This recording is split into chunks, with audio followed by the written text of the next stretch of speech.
Let me start.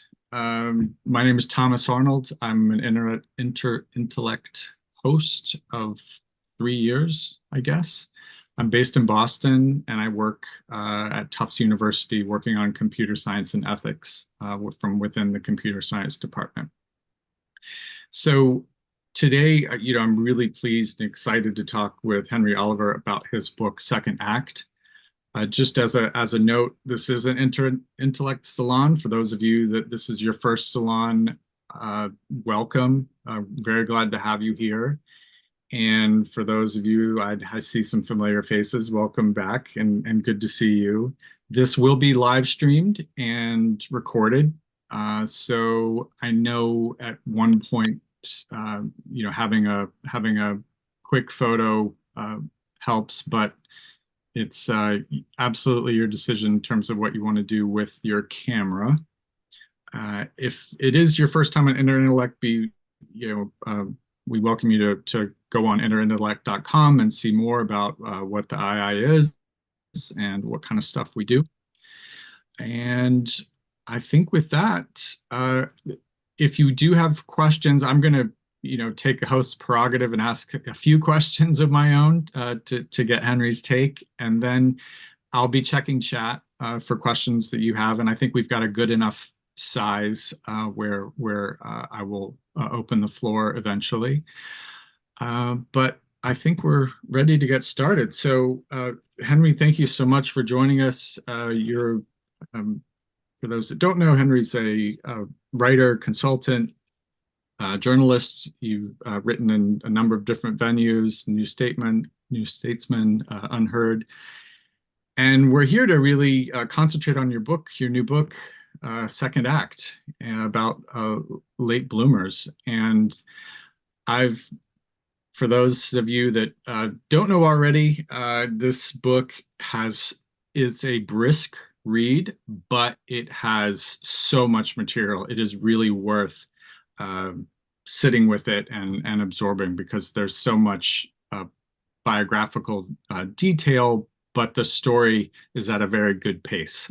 So it's a really nice balance. And I hate falling into cliche, but the cliche is the first question is always, how did you write this book? But I do think, given the topic of second acts and what we do with our life and what we have with the time we have left. I had a professor that would tell us before our papers due, you have all the time there is, which had a kind of terrifying edge to it, of like the implication being no more. So that's part of what's in your book is appreciating time and not exaggerating it, not minimizing it.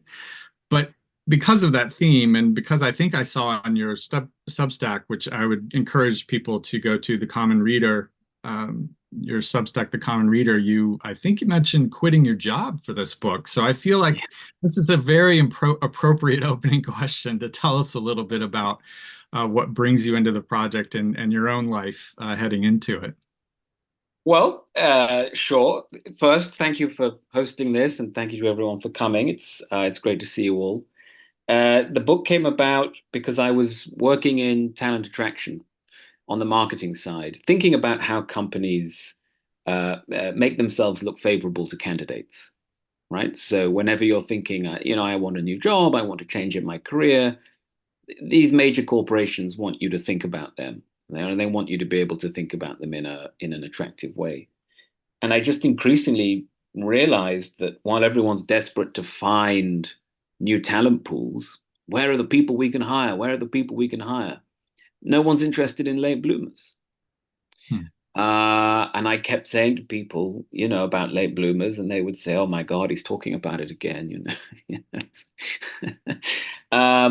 So eventually, I thought, well, I'm going to leave and do the book, and I'll show them, because I think there are a lot of people with potential that we can't assess it. We don't know. We don't know what people are capable of, right? And so one of the things the book is trying to do is to just get you in that mindset that says, well, depending on how much we can change the conditions, maybe some people could do different things. Hmm. Yeah, I think about the last time I was in San Francisco, coming from the airport and seeing billboard after billboard about age discrimination. Have you been discriminated against because you're, over 40 or what have you? And it seems there is that current of thinking of where it's not really worth it. And so Yeah, I liked, I mean, you have a number of guidelines in the book that are they're not kind of ironclad rules. They're not steps to your own second act, but they do provide some ways of thinking about in our lives where we are. Do we need a second act? I think at some point you even say more people should have a midlife crisis, which I think is a great line, and I'll probably maybe more, maybe, yeah, yeah, maybe more. yeah, Uh, but I wondered if you could talk a little bit about the kind of coming from computer science. It's a very common trade-off, but the explore exploit yeah, kind of contrast, and how we not think of that as an easy kind of optimization problem, but at least as something that helps us navigate what we're kind of going through in our abilities and yeah. career and so on.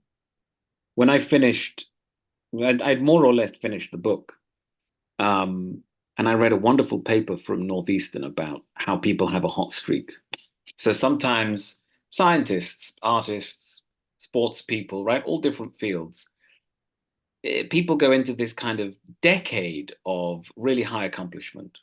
Everything they touch just goes really well. And the paper was trying to ask the question, how do you get a hot streak? And they said that there's this a dynamic of explore exploit. So people are in a phase of their career where they're very exploratory, they're trying different things, they're looking at new ideas, they're really pecking around, right? And at some point, they move into an exploit phase. So if they're a scientist, maybe they leave academia and go to a more corporate organization where everything's set up for them to actually deliver a project, right? And they found two really interesting things. The first is when you go into exploit, it's not just the latest thing you've discovered that pushes you over. Actually, it could be something you discovered much earlier. It's the thing that you could sort of were most obsessed with, right? The thing that you were most interested in. And what really matters is not like having explore and exploit, but choosing to make the switch, choosing to put yourself in that new situation, right? Choosing to make the change. And I loved this paper because as soon as I read it, I was like, oh, this is what I've discovered about late bloomers. I just didn't have a way of saying it. And this framework fits very nicely what I've been trying to get at, which is that people sort of have these meandering lives. And then at some point, they, through meeting the right people, being in the right place, something, some kind of turn of the wheel of fortune, something changes their lives. And so the question becomes, can you force the change? Can you be more deliberate about the change? Or are you kind of, sitting there hoping that your ship will come into the harbor, as it were? Yeah. Yeah, that's great. And I don't have the link immediately, but at some point, if we Someone can, wants the link to the paper. I will find that. If I can't find it now, I'll put it on the blog yeah, this week. Yeah, I'll, because when I I when will I be able to when I find start him. talking Yeah. too long in my question, you can take that opportunity. Now, I think what's interesting about that is that as you show, and I mean, I think, I mean, for folks that I encourage everyone to read it, but there are going to be some people that there's the Steve Jobs, Catherine Graham, perhaps of the Washington Post, but then there are a lot of people that you haven't necessarily heard of. I'll wager, but then even the people you have, they have their kind of wrinkles and new details that help shift perspective. And one of the things that emerged for me along those lines of what you said is that the switch is not just about oh, here's something new or novel that I can take advantage of. There can be in the sense of seeing an opportunity, but in terms of what it is, like you said, it could be uh, something in your past that you've been obsessed about that's just Yeah, been lying there dormant. I think of Steve Jobs with the calligraphy that he talked about in his Stanford speech, of the calligraphy that he studied that was just sitting there. yeah. He wasn't trying to monetize it. So it seems like what you're saying is uh, for those of us who are thinking about this idea of a switch or this idea of development or growth, that temporally it's you have to take a wide lens. Yeah, I think that's right. I think there's something about thinking about it as a kind of adaptation. It's about finding a niche where you can best use your skills. And but it's also what that does is to help you find out what skills you have. And so by being in that circumstance, you go, oh, hey, I'm better adapted to this than I realized. Um, and there's something there about maybe it's not obvious on paper that you're going to be good at this, but if you just do it, if you just try it, you will discover that actually you do have that capacity. And I think that's a much bigger point, right? When you're assessing talent, when you're thinking about what you are capable of or what you might enjoy, there's a huge. It's not always obvious on paper what the answers are at all, and sometimes the only way is to just sort of sample things a bit more. I always think that like if you're inside an organization and you're doing job A, they're much more sort of comfortable with trying you out on job B than they would be for hiring you to do job B. And I think the reason is that they know you. They kind of have, maybe they can't explain it, but they have a gut feel like we know what they're about, we know what they're like. We just kind of think it'll work, right? There's a Hmm. lesson to be taken from that, which is that even if you can't rationalize it or prove it, you might be able to do some other stuff. And that's true of almost everyone in the book. Right.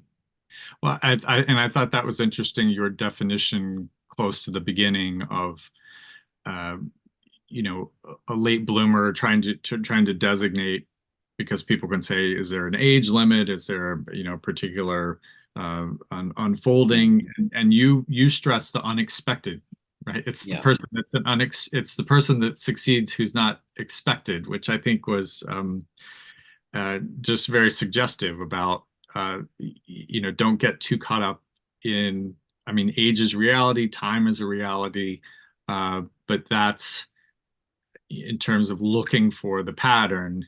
It's unexpected position is really what you're helping to. Politicians are a really good way to demonstrate that. So a lot of people become successful leaders kind of around the age of 50, 55. There's a huge difference between someone who has like steadily climbed the ranks, who's been identified as a future leader, who's held several positions and so forth, versus someone who either no one's talking about them, no one's thinking about them, right? Or people are saying, oh my God, they're so not her. And then these people sort of suddenly flourish. And I think that's really instructive that everyone can be looking at one candidate and saying, oh, they're the golden boy, they're the future. And then this other person just comes storming in and everyone goes, who are you? And they become, Harry Truman, someone, someone like that. And I think that, you can be the same age and the same career stage, but one of them's clearly a late bloomer. And clearly, there's a lot of fuss about, oh, is this person really a late bloomer? The question for me is more like, why didn't we see them coming? Hmm. What did we miss? What were we looking at when we should have been looking at other things? What biases did we have? Just what's going on that's stopping us from seeing? Was it really unseeable, or did we make a mistake? And I'm not claiming I've got like some big solution to that. That's quite a big question, but I wish we would ask that question more. Right. Right. Yeah, I mean that to me connects up with the what you talk about around iterative learning and kind of Mhm. inefficiency, the virtues of learning in ways that don't have that career path, direct. I'm going to do this, then this, and that, will allow me to do B. But it can take an unusual form the where it is unexpected, in part because the progress or what is happening is hard to describe. Um, so I don't know if you want to talk a little bit more about uh, what you found and what you found the most interesting about that kind of the inefficiency, why learning needs to be inefficient. Well, I mean, iterative learning is so important to late bloomers. There seem to be some people who kind of arrive fully formed, right? And when they're 20, they can just do the thing and they have a vision of what they want to do, and it just sort of comes out, right? So John Keats or Picasso, right? The work just appears. And it's wonderful. And everyone's going, this is so new. Where did this come from? Oh my goodness. And then there are other people who, at the same age, you would look at their work and say, are you sure you should be doing this? I mean, don't give up the day job, really.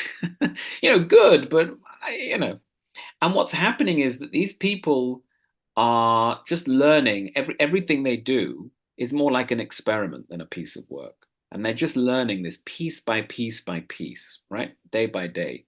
And so you get this wonderful result where, for example, the Picasso paintings that sell today for the big money, they were all done in his 20s, right? And by the time he's 30, he's kind of obviously he's still Picasso, he's still great, but he's no longer going to be painting the things that in the future will be collecting unimaginable sums of money. At this stage, Cezanne is barely started. He's still painting, he's still desperately trying to paint oranges, and then everyone's saying, well, it's okay, it's okay. And there's a much bigger lesson in that. You see a lot of people doing that across different disciplines, whether they're comedians, politicians, whatever it is. Some people just are iterative, and they will learn it piece by piece. And to compare those people to the ones who just sort of arrive with a vision and then do it is, I think, a mistake. I don't think you're comparing two very similar things there. You might say, well, they're both people trying to do the same thing. There's something inherent that makes them different in the way they work. And we shouldn't expect the same results. We should see them as two naturally distinct types, I guess. And so if you are one of those people, great. You know that. There's good psychological research showing that the most effective way to learn things in the long term is more slowly and more difficultly. Right? We all know the sort of brainiacs at school. They cram it all in, they do the test, they do really well, and then a year later, they don't know a single thing about it, right? They can just sort of run the process. Whereas someone who's really struggled with the material day by day, page by page, they will absorb it much more deep. Now it takes them a longer time, but the end result maybe is better, right? Hmm. And so I think when we're looking at some people, we should say, okay, well that's how they are. They're more iterative. But they will get to a potentially better result, but at least a different result. Hmm. Yeah, the in Anna Maria put in the chat about talking about what people see in themselves, and I think that you talk about some qualities that you find around persistence, for example, Mhm. and uh, earnestness. There, we can talk more about those, but I think there's also kind of a theme around being able to be tuned in with who you are. I'm thinking of Audrey Sutherland, who I had not heard about, and just seems like a phenomenal, just human being. Yeah, yeah. Thoreau and namby-pamby is pretty. It gives you a good kind of idea of what kind of explore, what kind of attitude she had uh, an explorer with initiative.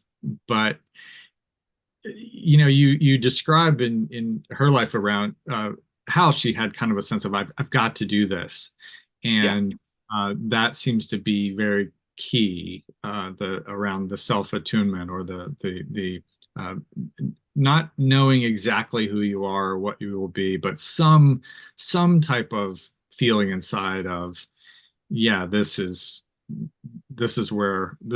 where I'm getting led, and this is kind of built into who I'm trying to become. Right. Audrey Sutherland is a great example. She was always out in nature, camping, as a child, exploring, swimming. But she reached a point when she was about 40, when she flew over a Hawaiian coastline and she said, I just have to go. And this was a big step up in the level of challenge she was presenting herself. But that, as you say, that feeling like I just have to do this, that is really what distinguishes her from the people who don't. When she went, she did not have the experience, frankly, and the sort of technical skill that she needed, and she nearly killed herself. And she said, I didn't go back for several years, and I had to, I had to actually get myself to a position where that was no longer an insane expedition, right? Um, but that kind of motivation is hugely powerful. I mean, the other one I spoke to an economist called Robin Hanson, who did his PhD when he was 34, and had quite a big career change. And he had little children at the time, and that's a significant shift. And he said it was like desperation. I just knew I had to do this, and if I didn't do it, I wouldn't be happy. And so there is something about motivation being frustrated uh, that is very, very significant. And I think you hear a lot of people say things like a lot of the misery in the world is caused by frustrated creativity. And I think that often gets misinterpreted, that like everyone should be a poet or whatever, as opposed to some people are deeply motivated, strongly obsessed by whatever it is, and they haven't found a way to do it. And if they don't find a way, the feeling won't. It doesn't subside. It doesn't just leave them, right? Hmm. Um, Now that gives you a clue about how you can find some of these people. But of course, if you're sitting next to someone in the office and you're chit chatting about how was your weekend and so forth, you're unlikely to reach this level of conversation. It takes a lot more to find this out, right? Um, but I mean, you can find it out. I've worked with people, in advertising agencies, and you discover that, one of them was um, more or less a qualified sommelier. Another one had written a thriller. I mean, just various people have these sort of hidden aspects of themselves. Hmm. Right. And I think in the chat we have questions. I would say that there are many different types of people in the book um, that are not quite the Audrey Sutherland types in Yeah, terms of how they um, politically develop, how they come into public view. And it does seem that one of the things I really appreciated about your book is the realism throughout. That there is that hmm, there's uh, um, a a continuous theme of not writing people off, yeah, and not writing people off because of some graph of what the learning of, when your vocabulary peaks versus, yeah, mathematical ability. You talk a lot about mathematical ability. I might actually ask you to I think it's Yitung Jung, the mathematician who yeah, uh, was kind of experienced this later in life success. He seemed to be a person that really did struggle, and on paper from the outside, people said his career is, I wouldn't call it bumming around, but it would he was not someone that the math departments were saying there's someone to, you know Oh, quite the opposite. he's very interesting because, well, one reason he's interesting is because we can't find out the real answer, right? Because everyone involved is still alive and they're talking to journalists. So they all sort of give you their version, and we don't have any way of getting to, yeah, quote unquote, the truth. Um, it seems to be so for anyone who doesn't know, he was in his 50s when he made very significant progress on a long-standing problem in number theory, that shocked, you know, the mathematical world and made headlines everywhere. And when his paper was published, people were literally saying, "Who is this guy? How can this unknown person have solved this very significant problem?"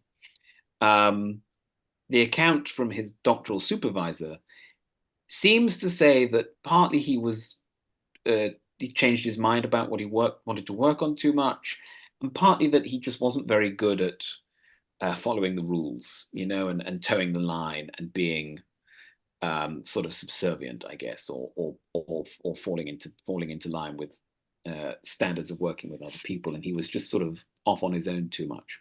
Who knows if that's the truth, but um, he certainly was in no way careerist.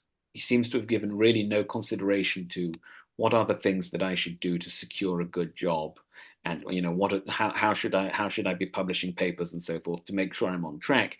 He was just in his own head, thinking about whatever he wanted to think about. So that's sort of what happened to him. It's interesting to compare him to someone like Katalin Kariko, the lady who did the technology for the COVID vaccine. Who I mean, I should say, I emailed and she said, "I'm not a late bloomer. I was ahead of my time." Um, so she would disagree, but I think she has a very similar thing, right? Which is that she will not give up on the idea she's working on, and because everyone around her is, no longer sees it as a viable thing, it won't get funding, the experiments aren't working, right? So in practical terms, it's just not a career move. It's an anti-career thing to do. Um, and it's very difficult for those people. It's very difficult. And the fact that such significant work can be done by people like that, and has been done very recently, right? Um, I mean, just think what kind of pandemic we'd have had without Kariko. The fact that that's possible, to me, should really be saying to people like, how many others with PhDs who are Mm. just terrible career-wise, they're not doing anything that they need to do to get a proper job and to fall in and whatever. Really, we're super confident that there isn't, say, two more of them. Right? I would take two more Kathleen Caricos. My goodness, that would be that would be wonderful. And that's what I mean about people say, oh, no one, the averages that show that you don't get these sort of super successful people after a particular stage. And it's like, if we got two more, that would be incredibly significant. Personally, I would be sure there would be others, but um, you don't know. You don't know who's given up. You don't know who found it just too difficult. You don't know, you know, you don't know who's out there, I would say. Right. And to picking up on that point about the we, of how are we going to find another Catherine Creeker, that you do stress.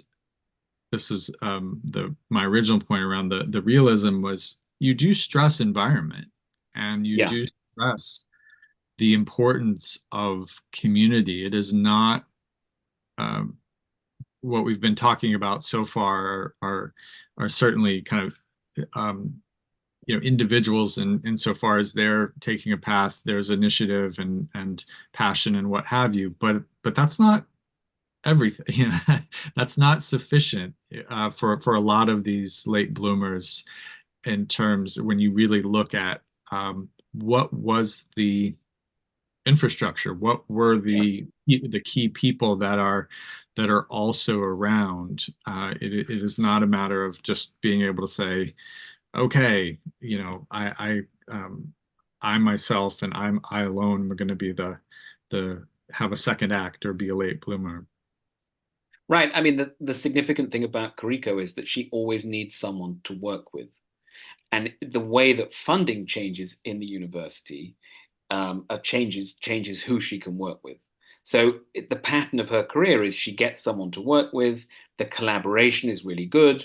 They're working together. She's making great progress. And then when the funding changes and this person leaves or is no longer funded to work with her, she has a real problem again. And you're exactly right. There's no such thing as Kariko on her own, sort of struggling through. She what she's really good at is finding partners. And there's a wonderful story about the most significant person she worked with, who she eventually sort of got it over the line with. She just was at the photocopier because the one on the floor below was broken, so they were both at the same photocopier. And this guy said, "Oh, nice to meet you." And she says, "Oh, I'm doing this research. No one thinks it's going to work, but I'm going to change the world."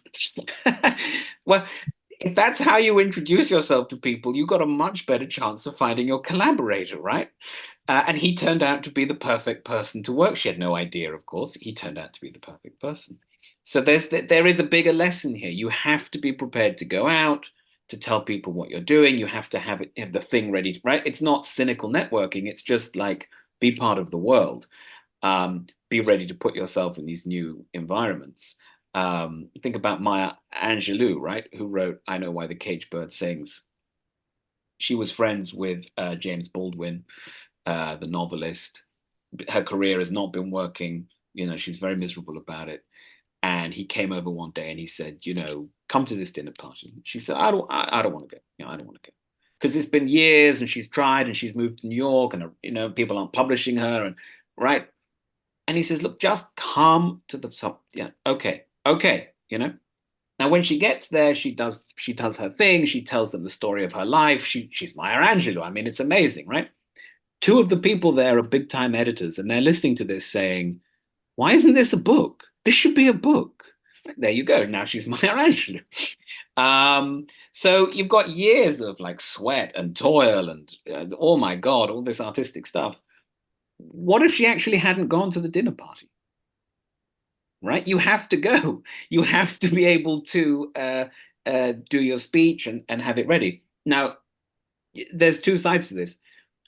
Because she's spent years working at it, she's able to be very impressive at that dinner party. Like I say, it's not cynical networking. It's all there. It's the fruit of years of stuff. But I think a lot of people fall down at that point of just not making themselves available enough for people to see, right? And maybe it feels like coarse self-promotion, or maybe it feels like it's not real work. You know what I mean? I sometimes feel like that, like, oh, I could be doing some real work instead of promotion. But the fact of the matter is, if no one knows who you are, it doesn't matter what real work you've done, right? And you see this again and again with these late bloomers. When they finally get in front of the right person or they fall in with the right group, things can go very differently for them. And Hmm. I think that's a much bigger lesson than we appreciate. Right. Yeah, I mean, I think it helps explain that connection of you have people who are persistently, if inefficiently, learning, things germinating, things kind of taking a while to come together, and but they need to have the the dinner party. They need to have the occasion where that those come together, and that's a tough thing to um, coordinate just in the abstract without some effort. So I think it's a really interesting, provocative push to say Yeah, there's a social obligation to ask who are we missing, yeah, and on the more small scale level, uh, who are the people I'm talking to? Because it may not be the person that says you're awesome, you're the best poet ever, you can do it. There may be a role for that, but it may just yeah, be a person that says, wait, what are you doing? Like, say more about what you're doing to yeah. get more into that detail. I think that's right. I think there's a lot of emphasis given on networking having lots of connections, getting yourself connected to people who are sort of in the center of things, right? People who are very significant in the industry. What you really want is to be friends with James Baldwin so that he can take you to the dinner party. Right now, in that sense, it doesn't really matter that he's James Baldwin, right? What matters is he happens to be going to a dinner party, which is the most like whatever inconsequential thing. You don't spend your time saying, "Oh, how do I network my way to like have a meeting with the head of some publishing house?" You have to be part of the scene, you have to be friends, you have to be a known person. James Baldwin has to be like, Maya Angelou is brilliant, of course, and I love her, and she's great at parties, and she's my friend, right? So networking is a much subtler thing than sort of building up connections on LinkedIn, as it were. And what you're looking for is the person with influence, which may not be a very obvious person. So if you think about, it's a wonderful story from royal biography that I think is useful here. There's a book about Queen Mary. She was married to George V, written by James Pope Hennessy, and it's sort of famous royal biography. It's huge and it's wonderful, and it's full of sly comments and lots of irony and stuff. And he tells a story about going to see one of the royal dukes. And everyone was so nervous, and they're saying, "Oh my God, have you done this? Have you done that? Don't say this." And he's being hounded by these people, and he feels sick, and he's on the train, and he's so worried about it. And he gets there, and the whole thing's fine, and the Duke is drunk and gets him drunk and says lots of ridiculous, and they just have like a 24-hour party. And, the Duke doesn't care what he says or who he is.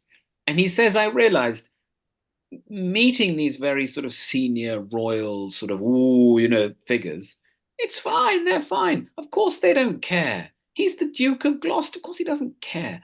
The people who make a problem are all the courtiers, right, around the fusspots around them." Hmm. And what you take from that is those are the real influential people. you know you need them on side, you need those gatekeepers, as it were. But when you're thinking about it, you wouldn't think of these anonymous, slightly irritating figures. You would be thinking about how to get in with the Duke. But I think the real lesson of networking is find someone who knows someone who can get you through those people who are sort of anyone who's done stakeholder management at work knows this, right? You don't necessarily want to be able to like email the CEO. you want to you want to know the person who can chat to his chief of staff, and then the chief of staff says, "Oh, that's interesting," right? Now that person who knows them could be anyone, could be no one sort of quote important, but they have the influence that you need. And those are the kind of network connections that I saw again and again make a real difference. And as with James Baldwin, if they knew you, they don't need persuading. They don't need the pitch. They just go, "Oh yeah, I know you. That'd be great. Yeah, yeah, yeah." Right. Um, and so networking it's a much subtler thing than we appreciate, I think. Hmm. Yeah, that's there's a lot there, and I love near the end of the book the Malcolm X story as well, in just terms of thinking, uh, in his case, a very particular traumatic type of setting, but the cue, the turning into learning that's what it took, was just that kind of um, pressure, traumatic situation, but also a um, people who could say one or two figures. I know the Marable biography is different than the Alex Haley has told to, in terms of a lot of details, but those few people, the two people that just say, this is not how you should act, or this is not how a person that knows Yeah, themselves act. You and that being what, oh, then you read the dictionary. yeah, You don't leap immediately to who's the warden here, and who can I convince to be smart. But right, right, right. um and yet that was what was needed, structurally, socially. Yeah, exactly. um I wonder if we could talk about the Fitzgerald rule that you talk about, and Penelope Fitzgerald. I'm going to throw it open in a little bit in terms of other people that were just really fun and Okay. most surprising people that because there's so many interesting people that you write about. But the Fitzgerald rule, can you say a little bit just to give a taste of who she was and what you drew out of her um, course? Penelope Fitz, yeah, sure. Penelope Fitzgerald was the most significant post-war English novelist. She's got a growing reputation. Everyone was obsessed for a while with Martin Amis and his leather jacket. But I think now people are sort of coming to realize that there was a lot more going on Rest in in, peace. yeah, sure, but there was a lot more going on in English literature than that. And she really is a writer of genius, and she's getting more and more appreciation. David Nichols, who wrote One Day, has recently said that she's his favorite novelist. Zadie Smith is a big fan, um, and people are coming to her work now, which is great. Now, what's so interesting is she wrote her first serious literary novel when she was 62, which is obviously much later than most people start. And there's this kind of view of her that says, well, she was held back. She had a difficult marriage, she had a difficult life. They had money troubles. They had to leave London to escape their creditors. Her husband was drinking. They had to live on a houseboat. The boat sank. They were homeless for a few weeks. Then she had to get a job as a teacher, and so she would have been a young novelist, but this marriage sort of prevented her. That's the kind of establishment view, I guess. And I just think it's completely misleading and an affront to her genius, to suggest that that could sort of seriously derail her. I don't think she was showing many signs of being a novelist early on, for various reasons. She came from a very high achieving family. All of her father, her uncles, I mean, they were all writers, well-known people, code breakers. Both grandfathers were bishops. The expect her father edited Punch, which was the leading magazine. So the expectations were huge. So one theory might be that that was just too much pressure. But again, I don't like that explanation. When you look at the novels she wrote, they were hugely dependent on a lifetime of learning. She learned Russian and German and Spanish. She traveled.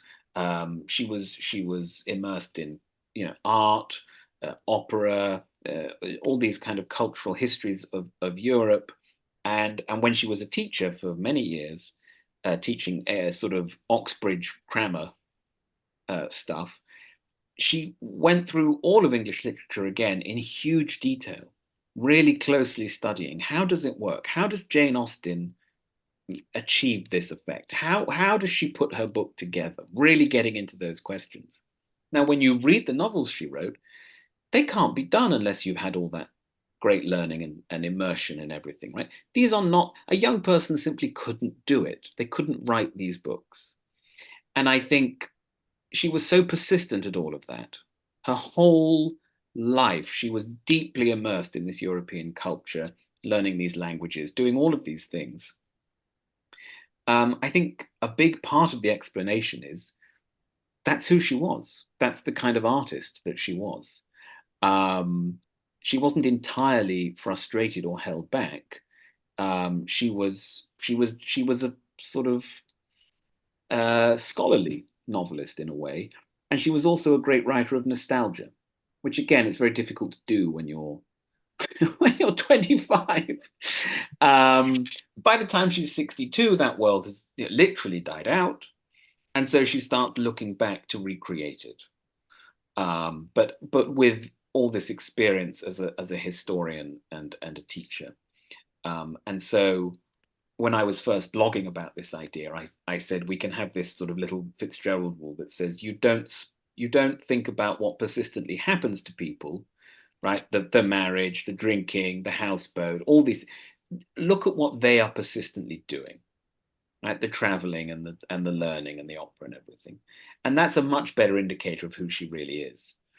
And I think a proper account of her life has to put these two things together. She's also, I mean, it's almost worth not getting into this.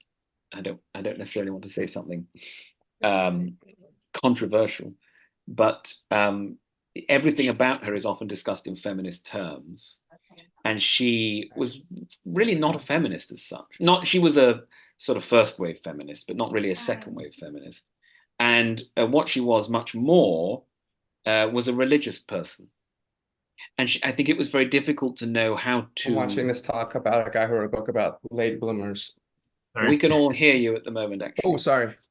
no worries. Um, it's very difficult for her to express those religious views. She doesn't start writing till the 70s.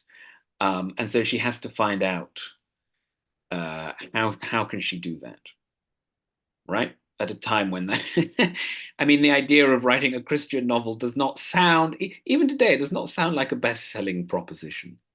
And so she's a really good case study of, like, if you can really get under the skin of it and say, what is she really persisting at? Even though everything's going wrong and she's struggling, what is she just not letting go of? That's a much better indicator of talent than, oh, she was held back by her husband and by her circumstances, which obviously I'm sure is partly true, but um, I find it I find it almost to be an affront to her genius that we think that alone could prevent her from doing anything, really. Yeah, the book that it brought to mind for me was Tilly Olson's book Silences, which I think Mm, is really interesting, in-depth exploration of what is it really that's going on that prevents many women writers from writing. And it's a really fine-grained yeah, treatment where it's not just the simple things. It's, where is your attention? What duties of child rearing are there? yeah, But then what type, uh,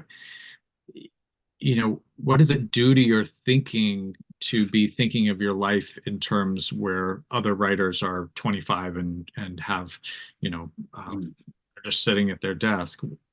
There's some things that are certainly taking it out of you, and there are other things that are certainly developing and becoming really, rich because you have suffered and you have, um, been through experiences. So when you write about someone's life, like you were saying, writing about nostalgia or writing from a 70-year-old's mm, point of view, uh, you're able to come to it with a whole yeah, different set of insights. right, And I think it's a really interesting just question of how we what is the best way both to register the you know absolutely real things that are frustrating and leading to people being overlooked yeah, or careers being ended, and then what are the opportunities yeah, that we've become too impatient to kind of frame and saying. And one thing I would be interested in leading into is you do a lot of or you do a considerable amount of looking at some of the studies and some of these graphs and some of these, yeah, representations about aging and learning. And I think that would be, across the board, whether someone identifies with one of these figures or not, across the board, you hear those generalizations all the time. And yeah, I'm yeah, sure everyone here has heard certain things about what you're, I mean, whether it's learning a foreign language, oh, you're too old, you got to be 5 years old to really learn it to a certain level, or mathematics, whatever the field is. And I just thought you really did it, a nice job of not brushing it all aside, but also really being more critical about what's actually being said. right. I think sometimes there's this one big prevalent idea, and we see everything through the frame of that idea. So with Penelope Fitzgerald, you need a room of one's own, right? And particularly when you're talking about women writers, you need a room of one's own. And you can get sort of so caught up in the fact that that's the thing, right? And it fits with all the insights of feminism that you forget to look at the person a bit. And like, for example, it's very interesting that Fitzgerald did a lot of her writing in the staff room at the school where she taught. And she actually liked being surrounded by the buzz and the bustle. And she found that quite conducive. She needed the opposite of a room of one's own, right? And so these people exist who do not fit the pattern. And with cognitive decline and aging, you have, I think, a similar thing, which is that there are certain curves, certain averages that represent what happens to our mental abilities as we age. And I'm not at all disputing them. But you don't really get told enough about the variation around the average, right? And so, to what extent should you take this finding to be like a definitive thing about you? Then becomes, I think, a bit more of an open question. And you sometimes, there's a piece, for example, in the Atlantic where I think it's Arthur Brooks describes these averages and then says, well, this is why people should step down from leadership roles when they're 50 and rethink their lives. And I sort of think, well, some of them should, but some of these people won't. They'll be part of the variation, and they should make their own decisions based on, they are going to know much more about themselves than someone with a graph. Right. And to me, it's the same thing as saying, oh, you need a room of one's own, can't be done otherwise, without seeing that actually Penelope Fitzgerald, well, no, but she did. And so I think there's a lot of, I was very lucky because I had the benefit of discussing this a lot with a researcher called Ian Deary. And I think we should take seriously these findings about intelligence. But in the same way as with Penelope Fitzgerald, we should also take seriously that it's not like a law of physics, right? It's an average, and therefore there will be lots of variation around it. And I think we should start being a bit more aware of the fact that these averages, some of them are much more, apply much more strongly to people than others. Right, right. Yeah, I would like to invite folks because I think we have a good amount of time. I certainly have some more questions, but just to kind of cue you all, I'm willing to open the floor a bit for some questions for Henry from what you've, because there is certainly a lot in the book and that we've only kind of scratched the surface of. So I'll let you keep thinking about that and I'm going to look in the chat as well. Oh yeah, go right ahead. We've got some really good comments around writing and where we write, and I think it's there So are. here's one. Do I have any examples of people who genuinely did come from nowhere, who spent their first act bumming around and underachieving? Yes. Oh God, I'm going to be very embarrassed and forget his name. There's a wonderful American artist. The name will come to me. And he was born into slavery, basically. He was born as a sharecropper. And so I think he was born during the Reconstruction period, but, still born into a kind of a life that really leaves him no opportunity to go to art school or whatever. And by the time he's in his 70s, he's become homeless. And at some point, he is given by a local group some art materials so that he can occupy his time. And he draws on the cardboard that he sits on the street. And it turns out he's quite talented. And he became one of the most significant American artists in the late 20th century. And his work was picked up by a local sort of artists collective and displayed. And he, if I can remember his name, I'm sure you'll all be familiar with it. And he became really remarkably well known, and his work has a lot of appreciation these days. Bill Bill. Taylor, yes. Or is it Trailer? It's yeah, Yeah, yeah. I can't remember. Um, so Trailer, yeah, exactly. I mean, I encourage you to look him up. It's a really I mean, for the first 8 years, it's kind of a tragic story, but it is then wonderful that he manages to find his talent. yeah. Uh, there was one other, well, one thing that came to mind too, that in the book you have some kind of relatively short narratives, and then you have some really, deep dives, I would say. And Yeah. one of them being Frank Lloyd Wright Mm. as a, roller coaster, because we've been kind of talking about switch, or something not progressing, and then something taking off.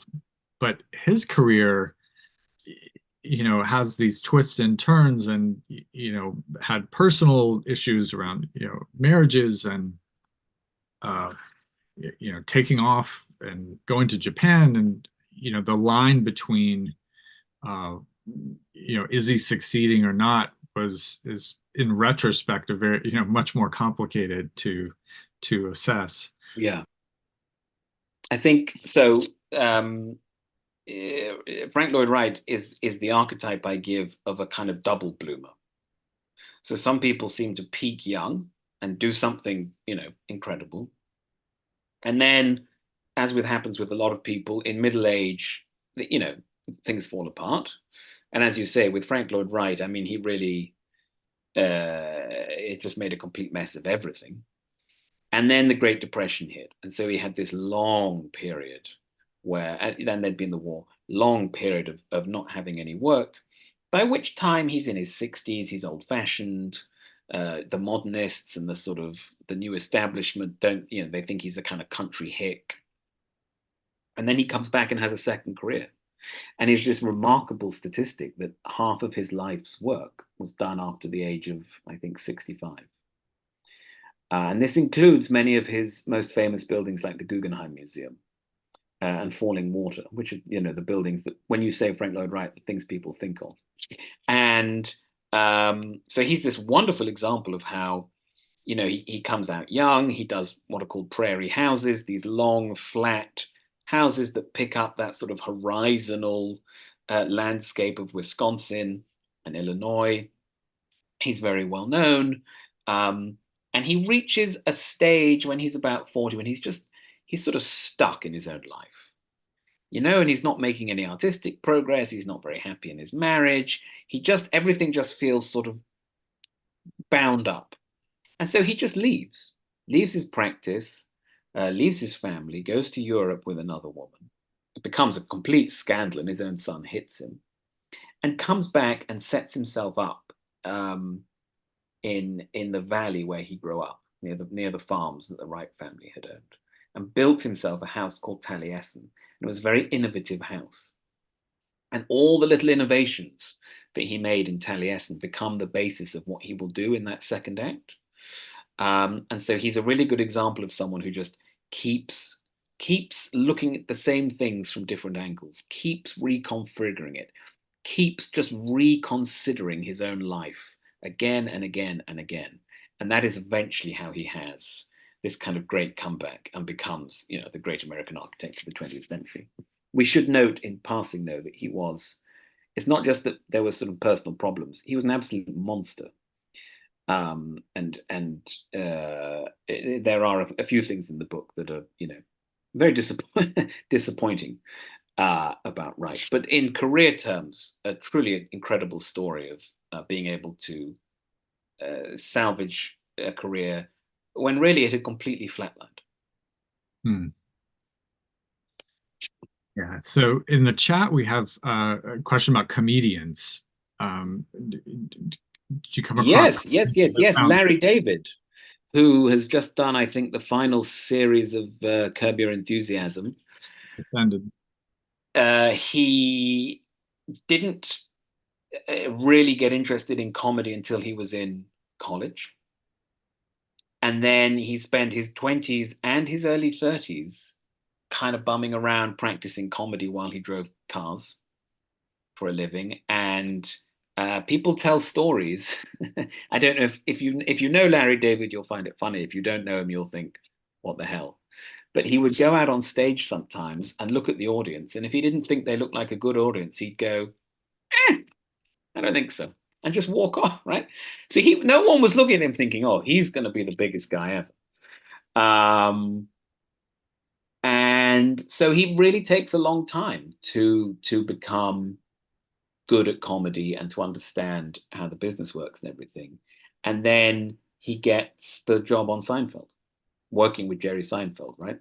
And the first 3 seasons of that were aired at like midnight, and no one was watching it, and right. And then it starts to get discovered, and it gets picked up, and obviously it then becomes the most successful TV show ever. And then he went out and did Curb, which he's well into his 70s now, and he's just done the final one of those. So he is really an example of someone who he's in the middle of his life before he's starting to do his best work. Yeah, I think in the finale, I won't give away any details, but there's a line where uh, a, a mother of a young boy is saying, "You need to apologize to him.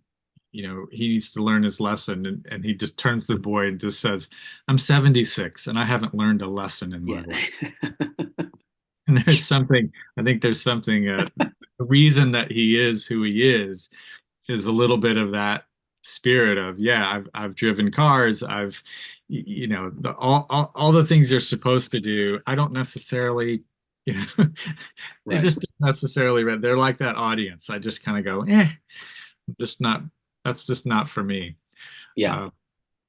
Uh, and I think, Anna Marie, you just said lessons are traps. I think you talk about the competency trap and how Yes. people can get trapped. I'm going to get to your question, Jason, but I just thought seeing that trap, get that point about being Right. uh, being good at something and having the reinforcement of, yes, this is who you are, this is what you're good, can be a bit of a trap. Yeah, I think that's a really interesting comment, and there are two things in it. The first, as you say, is the competency trap, which is that if you take a lot of feedback and you get really good at something, if you then want to change and do something else, you remember what it was like getting feedback, and you remember what it was like being 23 and not being good at something. You just sort of think, I don't want to go back. I'm comfortable now, right? So this can be a huge barrier to overcome.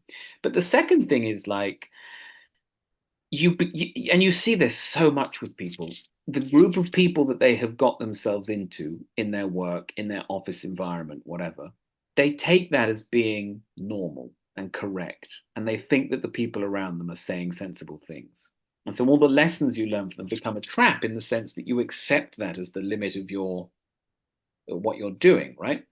um, and so that the second sort of trap is to say, well, actually, imagine if I just picked you up and dropped you in a totally different environment. You know, that's actually a useful thought experiment to do about people, and maybe about yourself. Um, the most surprising or unexpected response people have had to my book so far. A lot of people, not a lot of people, there is a subgroup of people who are, I think, hostile or angry about the idea of late bloomers. And they think that a lot of people, they always come up with, it's luck and we can't generalize from it, and it's bad to tell people we can, or it's people with privilege and inheritance and so forth. Now I don't want to say anything particularly unkind about those people, but I group them with the over optimistic self-help Americans. To me, it's the same kind of thing as like, you can literally do anything. All it takes is willpower. There are no barriers. You get up earlier, you push harder, right? It's the same thing saying, oh, it's all luck and inheritance, and this is all just sort of hopeful nonsense. They sound scared. I think a little bit of it is that. I think there are different things. I think some people want to do better than they're doing, and they are resistant to the idea of late bloomers or whatever, because like, maybe if it's true and they're still not going to achieve what they want to achieve, this is going to make them feel bad. right? I think some people are scared because they're in the competency trap, they're in the whatever, right? And it's like, oh my God, don't provoke me with the idea that maybe I should actually be doing please, this sounds exhausting. Um, yeah, exactly. It's much easier to tell yourself you haven't done well if it's not possible without luck or privilege. And I think also, I think just a lot of people make the intellectual mistake of they think too much about what's happened to them and to the people they know. So when I talk to these people, they're always saying, I have seen this in my life. I have seen this happen to people. And I'm like, that's fine, but that's not the world.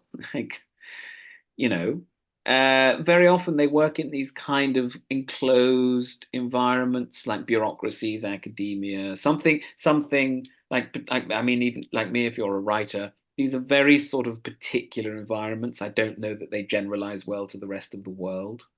Um, and so the kind of hostility to the idea, I think, is what surprises me. And when people will say, oh, it doesn't matter how many exceptions you can come up with. They're tiny compared to the number of people who didn't succeed. And they think that this is a sort of clever statistical point. Whereas what I'm trying to say to them is, that's a very, very simplistic, reductive way of looking at it. Just think historically for a minute about all the people, huge numbers of people, whole groups of people, about whom it was believed they would not be capable of doing the sort of things that were being done by men in the West. Right. And this was believed. They could talk to you for hours with their reasons and their evidence, and they write books about it and all this. And then history changes, and this all is just swept away in the dust, and society is completely different. And I think there's just a much bigger lesson that we don't know, right? We don't know quite what could happen. We should be, as I am in the book, very, very interested in the latest research that tells us about intellectual cognitive decline and about what exactly it takes to do well with your network or whatever. But we shouldn't take that to sort of say, oh, we're finding all these limits on what's possible. Like I said earlier, it's not a law of physics. You haven't discovered that what goes up must come down. You've just measured the way things have been happening for the last few decades or whatever. The fact that the Flynn effect is real should really give these people pause, right? The fact that feminism is real should really give these people some pause and just think like, to me, they sound too much like these 19th century people saying, oh, of course not. Of course they can't do it. So that's the most interesting sort of weird reaction to the book. Do I Yeah, see noticeable changes over times around perception of late blooming and youth culture? Honestly, I think it's much more persistent in history than we realize. I was reading recently a wonderful story about Horatio Nelson, the great British admiral, who, I can't remember, I think he was in the Caribbean, and there was a dispute about American ships, basically. And he was being told by his superiors, just leave it alone. We don't want to cause trouble. And he said, look, the law is the law. They leave or I blow them up. And everyone's saying, oh my God. And he goes to see the senior, the governor or whatever. And the guy says to him, who the hell are you? Some young jumped up Navy officer. What do you know? And at this time, we had William Pitt as prime minister, who was also about 24 or something. And Nelson just said, well, I'm the same age as the prime minister, so I think I can be in command of a few boats, don't you? And I think, the battle of age and youth is timeless and it will always go on. And I think we're very plugged into the idea of youth culture because we've had Mark Zuckerberg and everyone. But I think when you really get into it, it's always been like this. There are a lot of Victorian plays and novels about middle-aged and older women surprising the people around them, for example. I think it's always been there. But that's a great question, and I would like to know more about that, actually. yeah, I find it curious in some way that at least if someone reading a blurb of your book, then I could see them saying, this must be a self, here's your guide to becoming a Yeah, yeah, bloomer, and here's your second act, and everyone can do it. But that when you read your book, that's not what comes through to me. I mean, to me, there's a pretty um, uh, sober reckoning with this, that yes, things are neglected, and people do face real obstacles, and the fact of late blooming and second act is not too triumphalist. It's really a story about saying there needs, like, this is a shift on a number of different levels, and to me it feeds into if you're concerned about those obstacles and you're really trying to fight them, to me, as someone who would align themselves with that, to me it provides kind of a instructive set of examples of, then where do we need to really pay attention, yeah, pay closer attention, and where are we, like you bringing up Zuckerberg, where are we being fed a very flattened, simplistic yeah, narrative? Because it's in those narratives, and I think we can see it in Silicon Valley. It is because of those that a lot of people get frustrated, and a lot of contributions are not what they could be, because there's something around progress or rationality or technological disruption, or whatever you want to say. But these buzzwords, they really do play out in feeding certain messages, I think, of despair, or hey, you missed it, and yeah. so yeah, that's I think it'll be, I mean, I can see that, especially because it's very hard for people not to read self-help into it.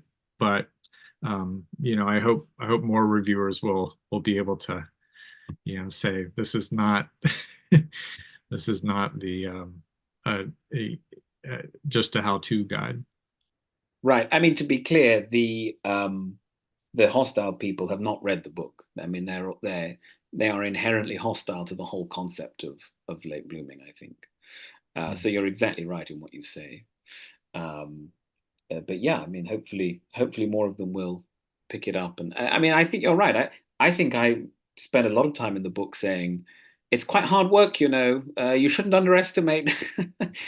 you know, one does not simply wake up and discover oneself to be Toni Morrison. This is, or I mean, there's a line somewhere where I say, to be a late bloomer, sometimes you have to start very young. I think this is. I tried not to overstate it because I didn't want to sort of give people the wrong impression. But one of the main lessons you might take from the book is that the biggest obstacle to being a late bloomer is the hard work, right? Like, um, but I don't know. I don't know. People may Yeah. not want to hear that. Yeah, I mean, but again, going back to what you were saying at the beginning, it's the hard work may not look the way, it does not mean responding to LinkedIn saying you got to code, you got to take this 3-month code thing. It can be Penelope Fitzgerald reading about salt mines in German. It's like, what kind of perverse person would read those documents? Well, that's what the work, that's Right, the hard face, and of the work that she was right. called into. And I think for me, it asks us to look at ourselves and say, what am I doing? What have Yeah, I been persistently yeah, doing? yeah, yeah. And Because just think about that. That's a wonderful example because it took her 2 years to read those documents. Before she could do that, she had to teach herself German. So it's even more kind of, she didn't speak German. So I think that's a really good example of what I mean. Yeah. yeah, look at the chat.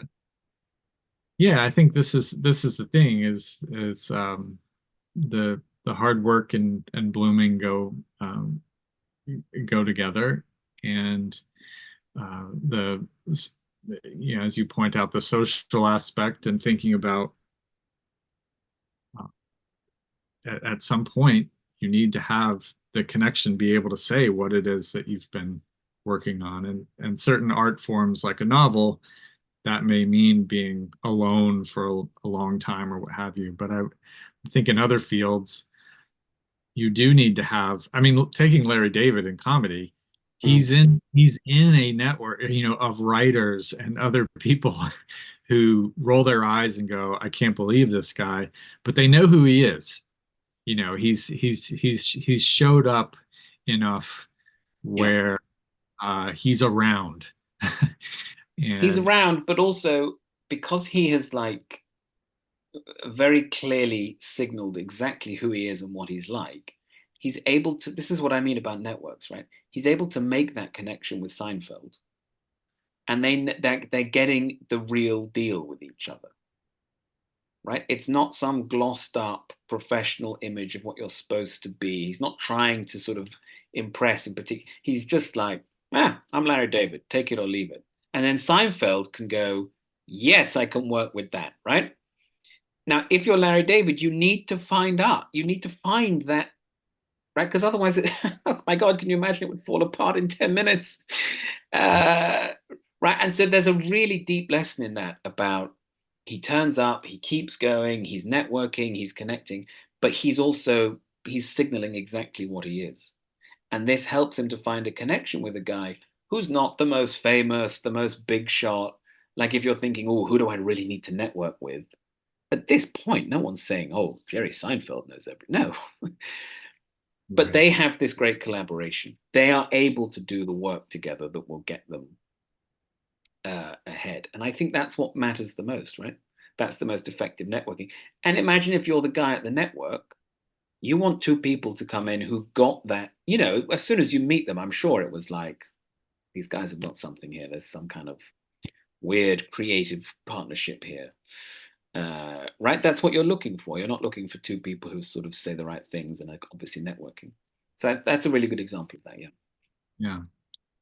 I'm thinking of also Andre 3000, who was the member of Outkast, a rapper. He experienced a, Outkast became this, worldwide sensation, and he talks about Atlanta, the kind of being in this house with other creators, and that this was the cauldron where all this creativity was happening. Mm.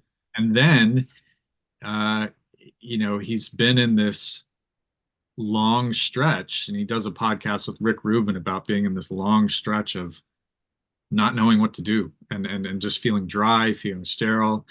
And then last year he released a flute album. He's been playing the flute. That's what he has taken up, and that has become his channel. He goes out in public where people don't even know who he is and Yeah. just plays the flute. And he releases this album that, no one would have Yeah. ever said, go play the flute. And no one had the answer for him. Um, Exactly. but they had the larger level of, you've got to, um, the difference between, creating and being in tune with yourself. The difference between that and just doing what the, label says you need to produce.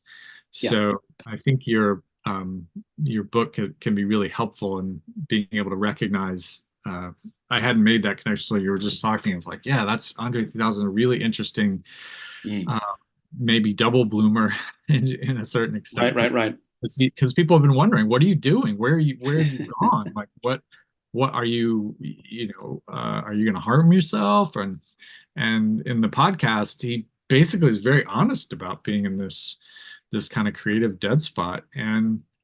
But he's gone through, he's Mm. kind of going through it and writing a very different, but yeah, I think that creativity point about, in your book, you talk about earnestness. That it carries me Yeah. back to earnestness. And I think that is what Larry David has, Yes. odd as he is, he's earnest about how he's seeing things and what he's his disposition. And earnestness can really be treated badly in the world because it doesn't play along, and yet it's what ends up, when combined with persistence, Yeah. when we're earnest about, no, this is really what I like. This is really what I'm seeing. This is really what I'm hearing. Um, you can't replace that. Yeah, definitely. I love that story. I didn't know about Andre 3000, but I'm going to look him up now because that's a perfect example. Yeah, I think he would be an interesting case that Yeah, for your book for yeah, that's sure. great. Um, yeah, so I think as we kind of wrap up in this last 10 minutes, any other questions that people have uh, around the book, or things that I mean, there are so many people. I was just going to ask, was there one person or a couple people that were just, I mean, you're obviously, this is part of what you do, but that really were just fun or just really surprising, as you got to know what was going on in their life, where you just felt like, man, this was really fun to learn that this type of human being could exist. So everyone who has a chapter to themselves was like that. Catherine Graham, who was it was Anna Gatt who runs Interintellect, she said, "Oh my God, you have to read Catherine Graham's book," and I was like, "Sure." And I was like, "Oh my God, you're right. This is one of the best books." So that was great. Audrey Sutherland. I mean, I spoke to lots of people in Hawaii who knew her. It was fantastic. I mean, what a remarkable person to go solo exploring in Arctic waters for the first time in your 60s and 70s, having bear encounters. My goodness, what a hero. Frank Lloyd Wright, I went to Wisconsin. I looked around the buildings. I was really on his trail. I felt like I came to understand and appreciate his work in a very different way. Samuel Johnson, my personal hero, Hmm. that was fantastic. That whole chapter was just fantastic. Um, I didn't learn anything as such, but to be able to like think his life through and come to the realization that network theory is what explained how he wrote the dictionary was fascinating to me. Um, and Margaret Thatcher. I mean, I'm a great admirer of Margaret Thatcher, and again, to see the way that it wasn't politics so much as network theory that got her to where she got to. I really enjoyed that. I really enjoyed the dispassionate, non-political, non-partisan discovery about how she succeeded. And I think we often get clouded with these political feelings and emotions when we talk about historical figures. But the explanation for her is much more technocratic in a way. So Hmm. all of them were a real joy. Right. Yeah. Well, I mean, it certainly shows in the treatment of them, and yeah, the off the beaten path nature of some of the details that Right. I think for me were, um, yeah, just really give life to that, that whatever late blooming and having a second act is, what goes into it is really important to pay close attention to, because it doesn't fit, and it is about the kind of unexpected aspect of it. I mean, Right. I think it also, to me, the shadow of the book in certain ways is, uh, in terms of something that you're not writing directly about, but what's in the shadows are all the attempts of that don't go anywhere, especially of Yeah. people that were successful at one point. I mean, I'm thinking there's an irony that there's the Penelope Fitzgerald versus the F. Scott Fitzgerald, who's the source of the quote that in America there are no second acts, and who famously struggled, to have a kind of continued resurgent career, and just it didn't really happen for him. You And know, I have a piece about late bloomers coming out this week, and it opens with that quote. And I make the point that that's from the book, The Last Tycoon, which was published in 1941. Now, that is the year when Eisenhower's second act got underway. Dwight Eisenhower had been in the army since the First World War. He'd had no promotion for 16 years. And he thought he was about to retire as not a very senior officer, having really done nothing very exceptional. And then Pearl Harbor came, and he began his career as Dwight Eisenhower, right? mm, And a mere 2 years later, he is the supreme commander of the Allied forces. And he becomes the single most important military thinker in the victory of the Allies, and he goes on to become the president. And it's remarkable to me that in the year that this line is published, that everyone is, oh my God, always quoting it. Well, Eisenhower begins what might be the most impressive and significant and the most American second act of all. yeah, no, it is really funny, and it's there's something American about it, of both the saying and the refutation of it. And Fitzgerald knew Thomas Wolfe, another novelist from that era, who said you can't go home again, and people remember that Yeah, quote in part because the only time you hear it quoted is people saying that's not true, and there's almost kind of protesting too much. But it's funny, both of those quotes coming in that time and being this uh, nagging thought about what's going on with this, what's really right. being said. I would also say, like, to anyone who feels the seductive power of the Fitzgerald quote, A, it's from a novel, so we don't necessarily have to know that he thinks it, right? Like, but B, he died too young for us to know. Hmm. He was not even 50, I think, when he died. A sort of sad ending. Yeah. Um, we we barely old enough to have had a second act. Hmm. He's had this wonderful sort of first act, and his novels do hold the deepest truths. But what I mean is, we don't know that he meant that. Like, people say, there are no second acts American lives. F. Scott Fitzgerald. It's like, well, no, he put that in a novel. He may or may not have believed it himself, right? And it's sort of ascribed to him. Maybe, maybe. Let's say he'd lived for another 20 years. Um, as many novelists do, he might have come back and written another, truly great novel. We don't know. So I think the whole thing is a bit. He's a very glamorous figure, very quotable figure, right? Um, Yeah, for sure. too glamorous, maybe.